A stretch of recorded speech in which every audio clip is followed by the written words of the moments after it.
സാധാരണക്കാരന്റെയും ചെറുകിട കച്ചവടക്കാരുടെയും പ്രതീക്ഷകൾക്ക് മേൽ കനത്ത പ്രഹരമേൽപ്പിച്ചുകൊണ്ട് വാണിജ്യ ആവശ്യങ്ങൾക്കുള്ള പാചകവാതക വിലയിൽ സമാനതകളില്ലാത്ത വർധനവാണ് ഉണ്ടായിരിക്കുന്നത്. മെയ് 1-ാം തീയതി മുതൽ പ്രാബല്യത്തിൽ വന്ന പുതിയ നിരക്കുകൾ പ്രകാരം 19 കിലോ തൂക്കം വരുന്ന ഒരു വാണിജ്യ LPG സിലിണ്ടറിന് ഒറ്റയടിക്ക് 993 രൂപയുടെ ഭീമമായ വർധനവാണ് രേഖപ്പെടുത്തിയിരിക്കുന്നത്. കേവലം വിലക്കയറ്റം എന്നതിനേക്കാൾ നമ്മുടെ ദൈനംദിന ജീവിത ചെലവുകളെ, പ്രത്യേകിച്ച് ഹോട്ടൽ ഭക്ഷണത്തെയും ചെറുകിട വ്യാപാര സ്ഥാപനങ്ങളെയും ആശ്രയിച്ച് ജീവിക്കുന്ന ലക്ഷക്കണക്കിന് മനുഷ്യരുടെ സാമ്പത്തിക അടിത്തറയെ പിടിച്ചുലയ്ക്കുന്ന ഒരു വലിയ പ്രതിസന്ധിയുടെ തുടക്കമാണിത്. ഓരോ ദിവസവും ജീവിതം കരിപ്പിടിപ്പിക്കാൻ നെട്ടോട്ടം ഓടുന്ന സാധാരണക്കാരന് താങ്ങാവുന്നതിലും അപ്പുറമാണ് ഒറ്റയടിക്ക് 1000 രൂപയ്ക്കടുത്ത് വരുന്ന ഈ വിലക്കയറ്റം. ഈ മാറ്റം കേരളം പോലെ ഒരു ഉപഭോക്തൃ സംസ്ഥാനത്ത് ഉണ്ടാക്കാൻ പോകുന്ന സാമ്പത്തിക ആഘാതം വളരെ വലുതായിരിക്കും. പുതിയ നിരക്കുകൾ പ്രാബല്യത്തിൽ വന്നതോടെ രാജ്യത്തെ പ്രധാന നഗരങ്ങളിലെല്ലാം വാണിജ്യ സിലിണ്ടർ വില 3000 രൂപ എന്ന കടമ്പ കടന്ന് കുതിക്കുകയാണ്. രാജ്യ തലസ്ഥാനമായ ഡൽഹിയിൽ ഒരു വാണിജ്യ സിലിണ്ടറിന്റെ പുതിയ വില 3071 രൂപയായി ഉയർന്നപ്പോൾ കേരളത്തിലെ വാണിജ്യ തലസ്ഥാനമായ കൊച്ചിയിൽ ഇത് 3085 രൂപയായി മാറി. സംസ്ഥാന തലസ്ഥാനമായ തിരുവനന്തപുരത്ത് വില ഇതിലും കൂടുതലാണ്.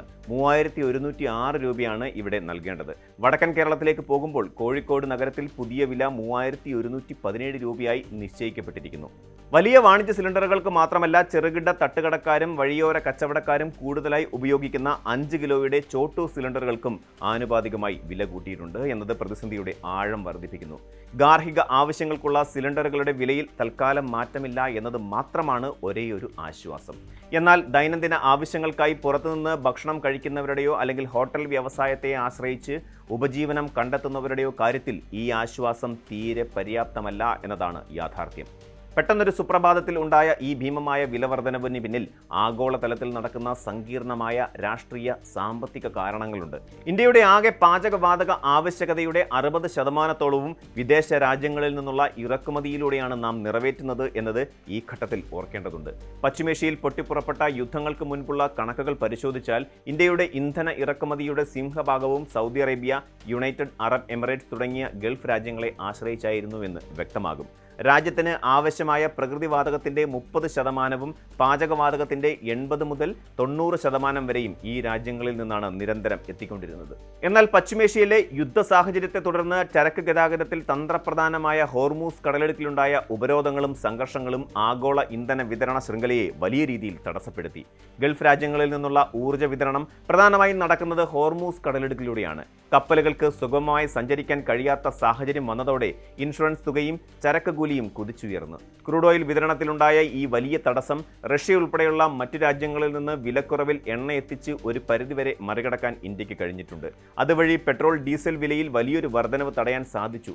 എങ്കിലും വ്യാവസായിക മേഖലയിലും ഹോട്ടലുകളും ഉൾപ്പെടെയുള്ള വാണിജ്യ സ്ഥാപനങ്ങൾക്കുള്ള പാചകവാതക വിതരണത്തിൽ ഈ ബദൽ സംവിധാനങ്ങൾ പൂർണ്ണമായും ഫലവത്തായില്ല. LPG കൊണ്ടുപോകുന്നതിനുള്ള സങ്കീർണതകളും ഗൾഫ് രാജ്യങ്ങളെ മാത്രം ആശ്രയിച്ചുള്ള വിതരണ ശൃംഖലയുമാണ് ഈ പെട്ടെന്നുള്ള വിലക്കയറ്റത്തിനും ലഭ്യതക്കുറവിനും പ്രധാന കാരണമായി സാമ്പത്തിക വിദഗ്ധർ ചൂണ്ടിക്കാട്ടുന്നത്. ആഗോളതലത്തിലുള്ള ഈ മാറ്റങ്ങൾ ഏറ്റവും രൂക്ഷമായി ബാധിക്കുന്നത് കേരളത്തെയാണ്. വാണിജ്യ സിലിണ്ടറുകളുടെ വിലയിൽ ഒറ്റയടിക്ക് 1000 രൂപയോളമുള്ള വർധനവ് വരുമ്പോൾ സംസ്ഥാനത്തെ ഹോട്ടൽ വ്യവസായം കടുത്ത സാമ്പത്തിക പ്രതിസന്ധിയിലേക്കാണ് കൂപ്പുകുത്തുന്നത്. പാചകവാതകത്തിന്റെ ഉപയോഗം വളരെ കൂടുതലുള്ള വലിയ ഹോട്ടലുകൾക്കും കാറ്ററിംഗ് സ്ഥാപനങ്ങൾക്കും പലപ്പോഴും സർക്കാരിൽ നിന്നും ലഭിക്കുന്ന അംഗീകൃത സിലിണ്ടറുകളുടെ എണ്ണം തികയാറില്ല. ഇത്തരം സാഹചര്യങ്ങളിൽ അവർക്ക് കരിഞ്ചന്തയെ ആശ്രയിക്കേണ്ടി വരുന്നുണ്ട് എന്നത് നാം കണ്ടില്ലെന്ന് നടിച്ചിട്ട് ഒരു കാര്യവുമില്ല. നിലവിലെ ഉയർന്ന വിലയ്ക്ക് പുറമെ 1000 രൂപ വരെ അധികം നൽകിയാണ് പലരും അനൗദ്യോഗികമായി സിലിണ്ടറുകൾ വാങ്ങുന്നത്. പുതിയ വിലവർധനവ് കൂടിയാകുമ്പോൾ ഒരു സിലിണ്ടറിന് 4000 രൂപയ്ക്ക് മുകളിൽ ചെലവാക്കേണ്ട ഗതികേടിലാണ് കച്ചവടക്കാർ. പലപ്പോഴും അത് 4000 മുതൽ 5000 വരെയാകാം. പിടിച്ചു നിൽക്കാൻ കഴിയാതെ വരുമ്പോൾ അവർക്ക് മുന്നിൽ 2 വഴികൾ മാത്രമാണ് അവശേഷിക്കുന്നത്. ഒന്നുകിൽ വലിയ സാമ്പത്തിക നഷ്ടം സഹിക്കാതെ വ്യാപാര സ്ഥാപനങ്ങൾ അടച്ചുപൂട്ടുക, അല്ലെങ്കിൽ നൽകുന്ന ഭക്ഷണത്തിന് ക്രമാതീതമായി വില വർദ്ധിപ്പിക്കുക. സ്വാഭാവികമായും വ്യാപാര രംഗത്ത് തുടരുന്നതിനായി മിക്കവരും രണ്ടാമത്തെ വഴിയാണ് തിരഞ്ഞെടുക്കാൻ നിർബന്ധിതരാകുന്നത്. ഈ സാമ്പത്തിക പ്രതിസന്ധിയുടെ മുഴുവൻ ഭാരവും ആത്യന്തികമായി വന്നു വീഴുന്നത് സാധാരണക്കാരായ പൊതുജനങ്ങളുടെ ചുമലിലാണ്. കേരളത്തിൽ ഇതിനോടകം തന്നെ പലയിടത്തും ഹോട്ടൽ ഭക്ഷണത്തിന് വലിയ തോതിൽ വില വർദ്ധിപ്പിച്ചിട്ടുണ്ട്. ഇന്ധന പാചകവാതക വരവ് കുറഞ്ഞതിനെ തുടർന്ന് കഴിഞ്ഞ ഏതാനും ആഴ്ചകളായി ഒരു ഗ്ലാസ് ചായ മുതൽ ഉച്ചക്കലത്തെ ഊണ് വരെയുള്ള എല്ലാ വിഭവങ്ങൾക്കും ചെറുകിട തട്ടുകടകൾ മുതൽ വലിയ റെസ്റ്റോറൻറ്റുകൾ വരെ വില കൂട്ടിയിരുന്നു. ഇതിന് പുറമെയാണ് പുതിയ പാചകവാതക വിലക്കയറ്റം. ജോലിക്കും പഠനത്തിനുമായി സ്വന്തം വീട് വിട്ട് നഗരങ്ങളിൽ താമസിക്കുന്നവരും തിരക്കിനിടയിൽ ഹോട്ടലുകളെ മാത്രം ആശ്രയിക്കുന്നവരുമായ വലിയൊരു വിഭാഗം ജനങ്ങൾ കേരളത്തിൽ കേരളത്തിലുണ്ട്. ഒരു സാധാരണക്കാരന് ഒരു ദിവസത്തെ ഭക്ഷണത്തിനായി നിലവിൽ 250 രൂപ മുതൽ 300 രൂപ വരെയാണ് ചുരുങ്ങിയ ചെലവ് വരുന്നത്. എന്നാൽ പുതിയ പാചകവാതക വിലക്കയറ്റത്തിന്റെ പശ്ചാത്തലത്തിൽ വരും ദിവസങ്ങളിൽ ഇത് 400 രൂപയ്ക്കും മുകളിലേക്ക് ഉയരും എന്നത് ഉറപ്പാണ്. ഇത് സാധാരണക്കാരെ സംബന്ധിച്ചിടത്തോളം വലിയൊരു ഇരട്ടടിയാണ്. ഹോട്ടലുകൾക്ക് പുറമെ ബേക്കറികൾ, ചെറുകിട പലഹാര നിർമ്മാണ യൂണിറ്റുകൾ, കാറ്ററിംഗ് സർവീസുകൾ തുടങ്ങിയ മേഖലകളിലെല്ലാം ഈ വിലക്കയറ്റം പ്രതിഫലിക്കും എന്ന കാര്യം ഉറപ്പാണ്. വിവാഹങ്ങൾ ഉൾപ്പെടെയുള്ള ചടങ്ങുകൾ നടത്തുന്നതിനുള്ള ചെലവും ക്രമാതീതമായി വർദ്ധിക്കും. മാസവരുമാനക്കാരായ സാധാരണക്കാരുടെ സാമ്പത്തിക കണക്കുകൂട്ടലുകളെ ഇത് പാടെ തകിടം മറിക്കും.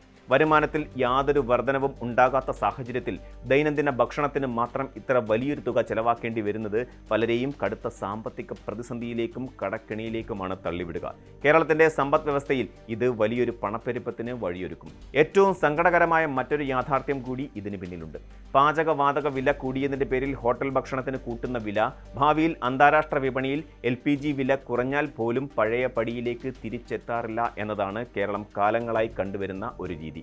വാണിജ്യ സിലിണ്ടർ വില താഴോട്ട് പോയാലും ഉയർന്ന നിരക്കിൽ തന്നെ ഉപഭോക്താക്കളിൽ നിന്ന് പണം ഈടാക്കുന്ന പ്രവണതയാണ് നമ്മുടെ വിപണിയിലുള്ളത്.